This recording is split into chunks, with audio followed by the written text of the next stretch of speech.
I'm Laurie Lane Zucker, founder and CEO of Impact Entrepreneur, and we're here in Copenhagen at the Global Impact Investing Network's annual forum, and I'm here with Damali Ssali, correct? Right. That's right. Welcome.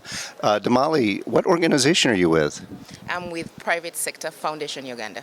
In Uganda, and what does it do? So we are a non-profit organization, and we work with several development partners to implement programs and projects. But first and foremost, we are a business membership organization. So associations who are businesses in Uganda are our members. We have about 300 such associations who are our members, and they represent 2.5 million enterprises below them. So we were set up specifically to do policy and advocacy on behalf of our private sector members in line with the government of Uganda. And I believe you're starting a new fund, is that true? Yes, we are. Actually, that's why we're here. So we, as Private Sector Foundation Uganda, realized that over time, we've been in existence for 28 years, but we realized that there are some gaps that still can't be filled at the moment. For example, we have a big population. Over 80% of Uganda's population is below the age of 35, so we have a youth bulge, and most of them have to create their own jobs because there are not enough jobs, in the public sector to take them. So they create their own jobs in terms of, and they set up SMEs and they are young entrepreneurs or startups. However, their biggest constraint is access to capital. So they can't go to a bank and get capital because the bank will ask for a land title. Most of them don't have land titles actually. Maybe land titles are owned by 15% of the population actually. So a bank requires a land title. So naturally, all the young people who are entrepreneurs just don't have access to capital. The only money you have access to will be from your savings, friends, and family. And it depends on the family you're coming from. So if you're poor, your friends and families are going to be poor, so it's going to be harder for you to have capital. So it will limit your growth. In fact, you'll stay small and frustrated.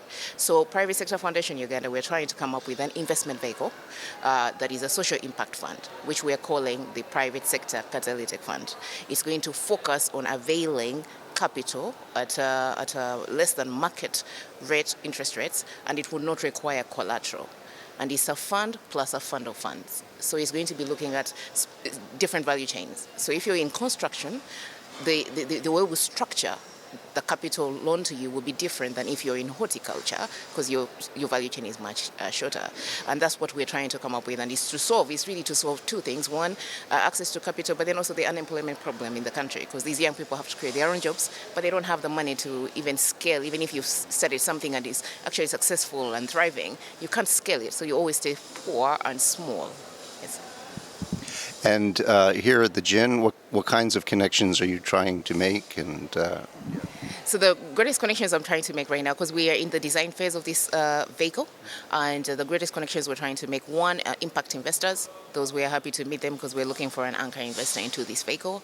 And then also, secondly, we are looking for people who can share information and knowledge. So we met a couple of people here now, for example, we've been talking to, who have shared knowledge in terms of we've set up a vehicle, these are the things that work, these are the things that didn't work. Actually, I can share my lessons learned with you. And those have been actually very helpful. We've met Prime, there's an organization called Prime that has been at this for 10 years. So they design these type of impact vehicles that we're trying to design, and they've been documenting all their lessons, what works, what doesn't work. Of course, they are mostly in America and Asia, but still there are some lessons that we can replicate and make sure we don't do that or don't do the other thing, or maybe we could shorten our process of design because now we've got something from them. They've shared with us actually the entire database, so we have a huge data resource that we're going to now be combing through to learn what they haven't done. So it's also that, and then also connection. So we've also made who did I meet? An impact measurement organization.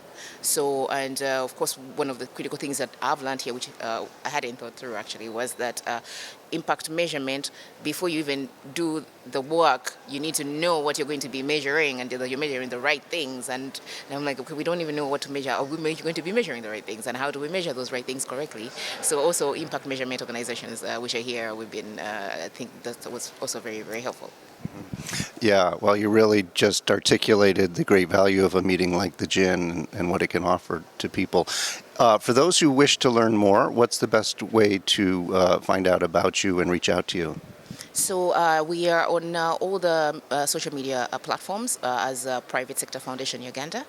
The private sector catalytic fund also has its own website, and when you go to that website, we have an option for you to send a question and ask whatever. Then secondly, also I am also on all the social media platforms. So you just type in my name. I'm on Twitter, I'm on LinkedIn, I'm everywhere. So Can you spell your name? my name is first is Damali Ssali. The first name is Damali. The second name is Ssali. Great. Thank you so much for sitting down with me. I appreciate it. Thank you.